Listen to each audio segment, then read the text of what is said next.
What's going on, guys? Sinjin Half Thunk here with Half Thunk YGO, new brand, and we're here with my boy Alex. And Alex, you very unfortunately bubbled from 7th. I don't know if you saw the scoring from 7th all the way down to 12th. You guys had the same points, but you did it with something a little more unique and a little more, I think, skill driven. And I was really impressed in the interactions I saw of your games.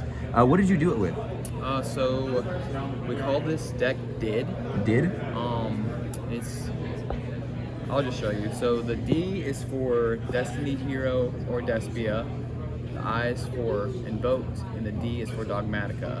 So we did not get there today yet, but you are pushing it, man. Very close. Oh yeah, completely tied out in points. So for the deck profile, we ran the Invoked, obviously, so 3 Alistair, standard, 3 Meltdown, 1 Terraforming, 2 Invocation.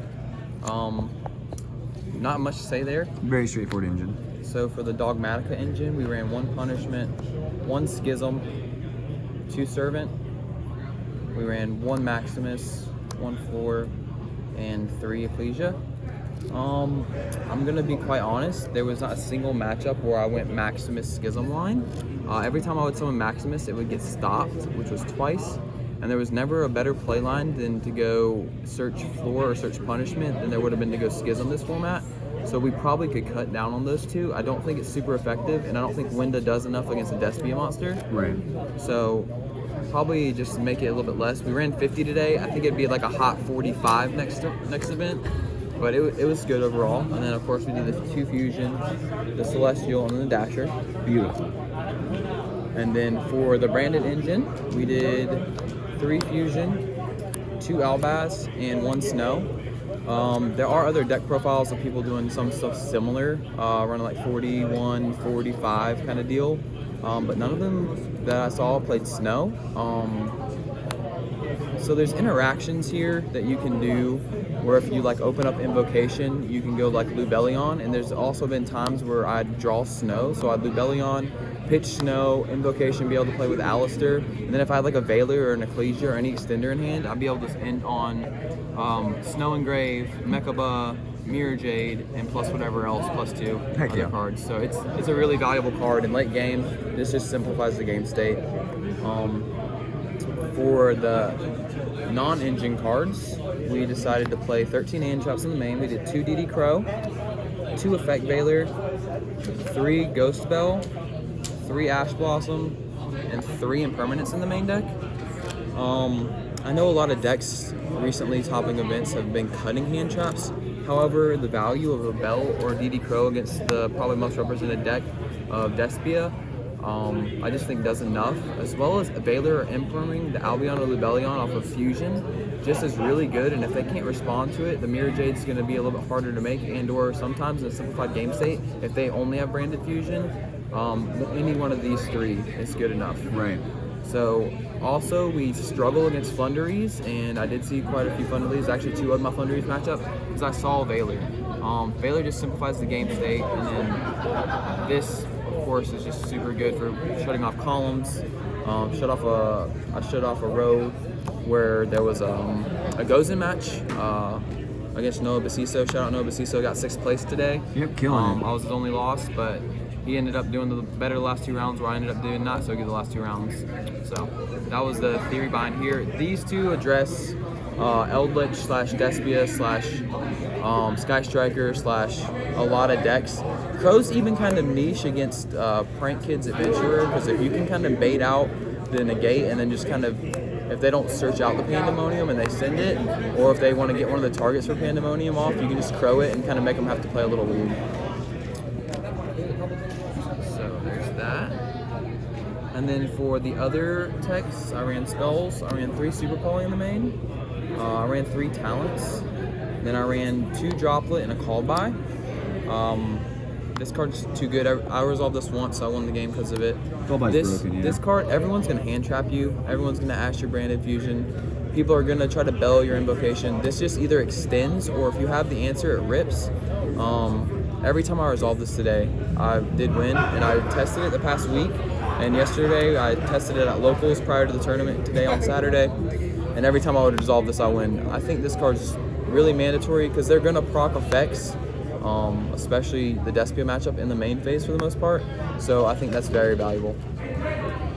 So that is it for the main deck. 50 card main deck, like I said. So we'll go to the side deck. So with 50, I feel like you have to run everything at 3 in the side, because if you don't, it's just hard to see it, right? Really hard to see it. Anti-spell, yes, we run quite a few spell cards in here, but slowing down the game state against your Despia decks, against your Adventurer decks, against even your Eldritch Despia decks, this card's really good. Every time this card resolves, you pretty much can just guarantee game. Like you set up Mechaba and another engine plus this, it's been game. This was specifically for Soul Soul matchup. I did 2-1 a Sword Soul today. I didn't end up opening this ever, except for one game. But the other games I sided in against Adventure matchups, I didn't really see it. But every time I've seen this in testing it, it has definitely simplified the game state, won me the game. This plus normal summon Alistair is DPE and Mechaba, so it's just pretty good. 3 twin for the back row, 3 evenly. Not a lot of people, I guess you can see like half the crowd you see in top end places. This just simplifies the game state a lot. Not a lot of decks are putting out Omni Negates unless you're playing against like Sword Soul and or Dragon Link. Only played against one Sword Soul today, but like your Despia and stuff like that, they're playing Monster Negates. So this card right here will simplify the game state, especially if they have like Lost, Red, Mirror Jade, and another card on field. You're just going to simplify to where like either you just have to answer red or you have to answer one other thing plus their hand. So just simplifying the game state seems to be enough, because opening up this plus double engine, whether that's Dogmatika, Fusion Destiny, Alistair, Despia, anything like that, gives you a lot of recovery, especially if you're going to go like set up more pops and interruption. And then the last 3 I ran are Lancia. This is just because Flundries is the hardest matchup. We wanted to have more answers for it. It's also good against your Eldritch Despia decks, stuff like that. So decided in, didn't see it, but in theory, that's the reason we ran it. And then for the extra deck, I always run the YCS tokens and then Sketch tokens. This is my favorite deck of all time.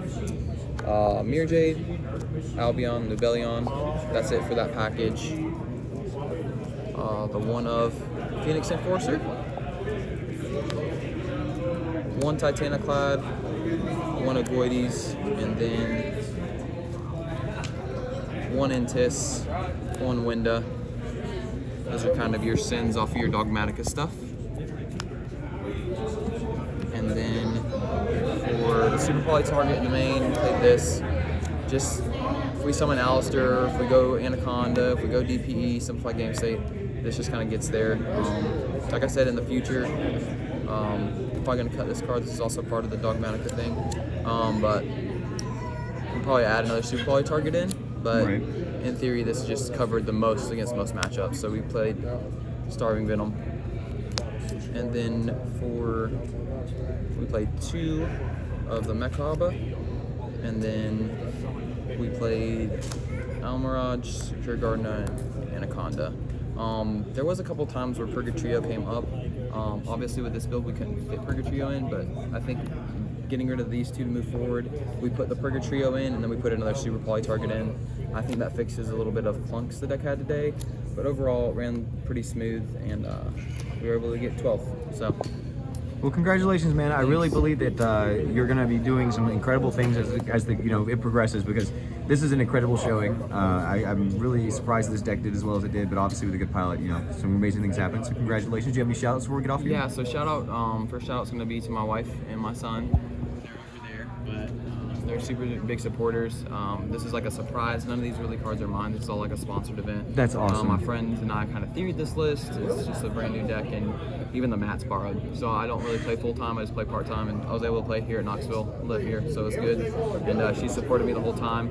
And then shout out to Bryce Johnson. All these cards are pretty much his. He was able to let me borrow the deck, and we were able to do pretty good with it. We theoried it, and along with my friend Zach and some other helps, we were able to make the ratios and decision making. We thought we were going to see more Despia today. Didn't. Saw some more brave kind of matchups, but overall happy with how it performed. Well, heck yeah, man. Congratulations yet again, and thank you so much. And shout out to Sinjin and Half Thunk YGO. Thank you so Go much. subscribe, like, comment. All the fun stuff. Everything you need to do to support this man. Awesome. Love your face. Thanks.